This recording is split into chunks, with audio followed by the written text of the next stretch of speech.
ఆలోచించండి, అంతరాత్మ తెలుసు.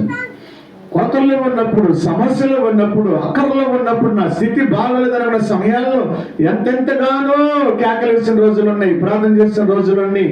అవసరతలు తీరిన తర్వాత, ఆపదలను దేవుని కాపాడిన తర్వాత, క్షేమమైన దీవెనకరమైన ఆశ్రయానికి ఇవ్వబడినంత ఏం చేస్తున్నప్పుడు నువ్వు మర్చిపోతున్నావేమో. ఫస్ట్లో ఉన్నంత కేక, ఫస్ట్లో ఉన్నంత ఆశ, నీ కొద్దిగా ఉన్నప్పుడు అడిగినాక ప్రార్థన, నీకు అవసరత కలిగినప్పుడు పెట్టిన మొర్ర ఇప్పటి వరకు కూడా ఉందా? ఆలోచించండి.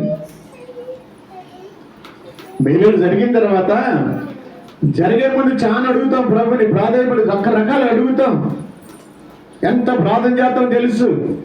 అవన్నీ తీరిన తర్వాత ఫస్ట్లో ఉన్నంత ప్రార్థన నీలో ఉండదు. అదంటున్నమాట అక్కడ. ప్రభా ప్రభా ప్రభన్న అడుగుతున్నాడు, బాగానే ఉన్నది అన్న తర్వాత రక్షించాడు దేవుడు, బాగానున్నాడు. ఒక సందర్భంలో పేతురు అంటాడు, పేతురు నీలో ఒక విషయం వీక్నెస్ ఉందన్నాడు. ఏంటంటే, నన్ను పట్టకుండా వచ్చినప్పుడు నువ్వు కనపడతావు, నేను అడుగుతాను, నాకు తెలియదు అంటా ఉన్నాడు. చూసావా? హల్లెలూయా. ఆపద రాకముందు దేవుడు అన్నాడు, తన మీద ఆపద వచ్చినప్పుడు యేసయ్య ఎవరన్నా తెలియదు అన్నాడు. అస్సలు చూడు ఎంత మాట్లాడుతారు. ప్రభు అనంత జ్ఞాని దేవుడు. నువ్వు మేలులు పొంది దేవుడు తెలుసు. నీకు మేలులు చేసినా కొన్ని సందర్భాల్లో మర్చిపోతావని కూడా తెలుసు దేవుడికి. అయినా మాత్రం ఏం చేస్తాడంటే, నువ్వు అడిగిన దాన్ని బట్టి దేవుడు ప్రేమ ఇచ్చిన వెంటనే కడ వరకు కూడా అదే ప్రేమ నీలో ఉండబడునుగాక. పేతురు అంటున్న సందర్భంలో,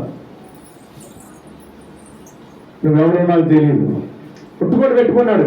అమ్మతాడు, అమ్మ నాకు తెలీదు అన్నాడు. నువ్వు యేసుతో ఉన్నావని అన్నప్పుడు, అమ్మ నాకు తెలియదు ఒట్టు పెట్టుకున్నాడు. చూసావా? ప్రాణం మీదకి వచ్చేవాడు, తన ప్రాణం మీదకి వచ్చేటప్పటికి యేసు తెలియదు అన్నాడు. బ్రతికున్నప్పుడు తన అవసర విషయంలో నాకు కావాలని అడిగాడు. అడిగిన దేవుడు ఇచ్చిన తర్వాత ఆ సందర్భంలో యేసు ఎవరో తెలియదు అన్నాడు.